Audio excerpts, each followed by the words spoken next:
There's no feeling more intense than starting over. If you deleted your homework the day before it was due, as I have, or if you left your wallet at home and you have to go back after spending an hour in the commute. If you won some money at the casino and then put all your winnings on red but it came up black. If you got your best shirt dry cleaned before a wedding and then immediately dropped food on it. If you won an argument with a friend and then later discovered that they just returned to their original view. Starting over is harder than starting up. If you're not ready for that, like if you've already had a bad day, then what you're about to go through might be too much. Feel free to go away and come back. I'll be here. Alright, thanks for coming with me on this trip. I'll understand if you have to take a break at any point. Just find a safe place to stop and quit the game. And don't worry, I'll save your progress, always, even your mistakes. This game is a homage to a free game that came out in 2002, titled Sexy Hiking. The author of that game was Jazuo, a mysterious Czech designer who was known at the time as the father of B games. B games are rough assemblages of found objects. Designers slap them together very quickly and freely, and they're often too rough and unfriendly to gain much of a following. They're built more for the joy of building them than as polished products. In a certain way, Sexy Hiking is the perfect embodiment of a B game. It's built almost entirely out of found and recycled parts, and it's one of the most unusual and unfriendly games of its time. In it, your task is simply to drag yourself up a mountain with a hammer. And that act of climbing, in the digital world or in real life, has certain essential properties that give the game its flavor. No amount of forward progress is guaranteed. Some cliffs are too sheer or too slippery. And the player is constantly, unremittingly in danger of falling and losing everything. Anyway, when you start Sexy Hiking, you're standing next to this dead tree that blocks the way to the entire rest of the game. It might take you an hour to get over that tree, and a lot of people never got past it. You prod and you poke at it, exploring the limits of your reach and your strength, trying to find a way up and over. And there's a sense of truth in that lack of compromise. Most obstacles in video game worlds are fake. You can be completely confident in your ability to get through them once you have the correct method or the correct equipment or just by spending enough time. In that sense, every pixelated obstacle in Sexy Hiking is real. The obstacles in Sexy Hiking are unyielding, and that makes the game uniquely frustrating. But I'm not sure Jazuo intended to make a frustrating game. The frustration is just essential to the act of climbing, and it's authentic to the process of building a game about climbing. A funny thing happened to me as I was building this mountain. I'd have an idea for a new obstacle, and I'd build it, test it, and it would usually turn out to be unreasonably hard. But I couldn't bring myself to make it easier. It already felt like my inability to get past a new obstacle was my fault as a player rather than as a builder. Imaginary mountains build themselves from our efforts to climb them, and it's our repeated attempts to reach the summit that turns those mountains into something real. When you're building a video game world, you're building with ideas, and that can be like working with quickset cement. You mold your ideas into a certain shape that can be played with, and in the process of playing with them, they begin to harden and set until they're immutable, like rock. And at that point, you can't change the world, not without breaking it into pieces and starting fresh with new ideas.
For years now, people have been predicting that games would soon be made out of prefabricated objects, bought in a store and assembled into a world. And for the most part, that hasn't happened, because the objects in the stores are trash. I don't mean they look bad or that they're badly made, although a lot of them are. I mean they're trash in the way that food becomes trash as soon as you put it in the sink. Things are made to be consumed and used in a certain context, and once the moment is gone, they transform into garbage. In the context of technology, those moments pass by in seconds. Over time, we've poured more and more refuse into this vast digital landfill that we call the internet. It now vastly outnumbers and outweighs the things that are fresh and untainted and unused. When everything around us is cultural trash, trash becomes the new medium, the lingua franca of the digital age. And you can build culture out of trash, but only trash culture. Be games, be movies, be music, be philosophy.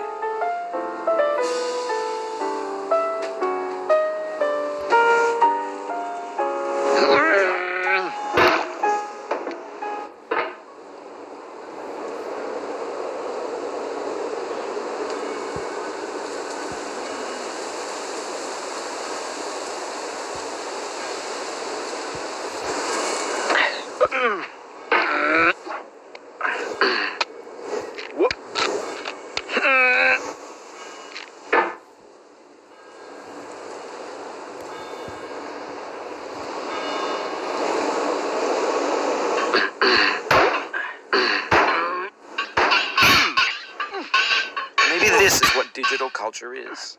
A monstrous mountain of trash, the ash heap of creativity's fountain. A landfill with everything we ever thought of in it. Grand, infinite, and unsorted.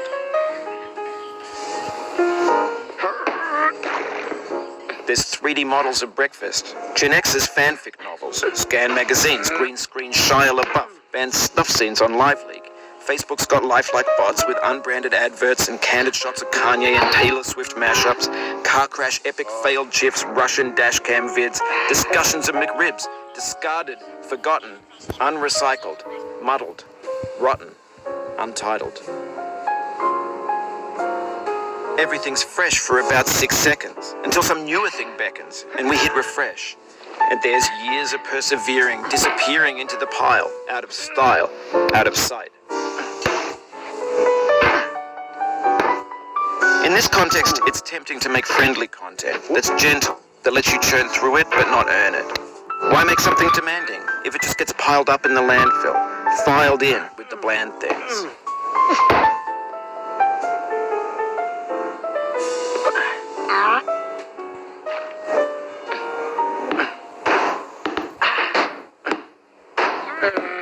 Oh, you just lost a lot of progress. That's a deep frustration, a real punch in the gut. Oof, sorry about that. Oh, it happened again. Keep on trying, don't let it get to you.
Repeat.